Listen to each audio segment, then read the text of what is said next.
伫巴黎气候协定希望讲，伫2100年的时，全球温度升悬是当来控制伫2度内。也毋过，根据2项上新的科学研究指出，讲全球暖化温度升悬，即卖已经比工业化进前增加超过1度半咯。即嘛显示讲要控制伫2度以内，这恐惊已经是一个无可能的任务。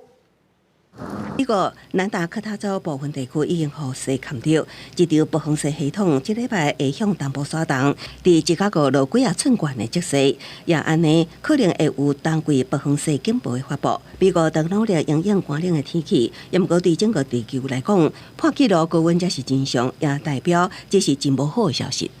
For January 2025, we found that January was the warmest January globally, with a temperature of 1.75 degrees Celsius above the pre-industrial average. And this is not only the warmest January on record, but it's also the 18th month, last 19-month period where global air surface temperatures have been more than 1.5 degrees above that pre-industrial average. 两边查查勘定伫自然气候变迁期间的上新研究，成做全球未当有效应对气候危机的证据。有名气候学家詹姆斯·汉森所发表的研究结论指出，地球气候对温室气体排放增加的敏感度比进前认为的也较悬。几礼拜进前，伊才发出严厉的警告，表示伫未来20年来，地球的全球温度会升悬大约摄氏2度。佮表示，联合国气候变迁小组要提过目标，希望伫2000年地球有50%的机会